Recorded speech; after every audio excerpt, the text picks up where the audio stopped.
25th April, 1883. It is my last day here. I have spent most of my time getting the upper rooms in order. Everyone else has left, but I could not bear leaving the rooms of Lord Gregory and Madame Lydia in the state they were in. Oh, how I miss those two. I had an odd experience today. This afternoon, as I was leaving the lounge, I was startled by one of the suits of armor that had somehow moved to the center of the hallway. It was holding out a note, which I cautiously retrieved. The note is addressed to Peter. It was then that I noticed the suit of armor was missing its left arm. I'm not sure what to make of it, but I shall pay a visit to Peter tomorrow after I have left the manor, and give him the note. It seems quite important.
18th November 1878. This is my 4th day here as the new gravekeeper.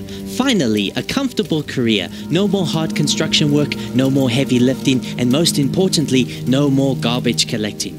My responsibilities are fairly trivial, like trimming the bushes and showing people to their deceased loved ones. In fact, the hardest thing about this job is when I'm occasionally required to dig a hole in preparation for a new grave. But that's not why I've decided to start writing in my new journal. No, the Duchess herself, Madame Lydia, came over to visit me. She asked me if I could find her a spot for a new gravesite. She even supplied her own coffin and tombstone. A stunning tombstone, I must say. A well-crafted cross with a brilliant carving of an eagle. I asked her who it was for, but she said it was for no one. After I have helped her with finding a suitable location and her men have placed the tombstone and buried the coffin, she just left. That's it, went back into her mansion.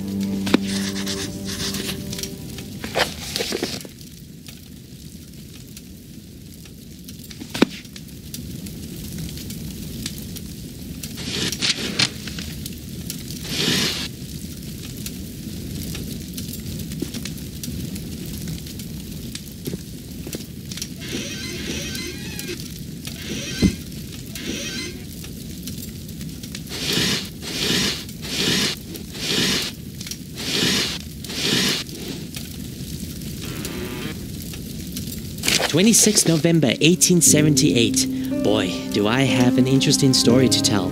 This morning, a couple of men brought in a body of Harold Donnelly. I was told that he, would you believe it, was found in the attic right above Madame Lydia's bedroom. They found him all tied up in rope whilst hanging upside down. Apparently, the reason why the body was found in the first place was because Lydia herself complained about a stench in her room. I also heard another rumor that she used to keep rope next to her bed, that she used for outdoor activity and games. But one day, she couldn't find her beloved rope. But now, here it is, wrapped around the constricted body of Harold. Is there a murderer in our midst? Well, I'm now left to clean up the mess. Unfortunately, Harold's family couldn't afford a coffin or a tombstone. But you know what? I'm going to be a good Samaritan this time. There is that empty coffin that Madame Lydia buried here. Apparently, the coffin only holds a small glass shard. I could just push it aside. There's plenty room for a body. 13th of April, 1893. I am shaking even as I write. Where to begin? Earlier this evening, on my way back to my house, I noticed that much of the cemetery has been disturbed. Someone has broken down a few of the trees and shrubbery, and 3 tombstones have fallen over. I continued exploring the cemetery, and to my dismay, I discovered the grave of Harold has been robbed, or at least that's what I thought. I opened the coffin, and to my horror, the body was gone. The glass shard was still in it, though. I noticed some tracks leading out of the cemetery. It seemed to be headed towards Ashbury Manor. I decided to follow them, and when I approached the river, I saw the decomposed body of Harold limping towards the mansion. It was hideous and frightening. So much so that I froze and just stood there like a petrified coward. It was foolish of me, but fortunately the beast disappeared and I ran back to the cemetery. This grave was tainted, but I was too afraid to do anything about it. I decided to close the coffin and bury it again.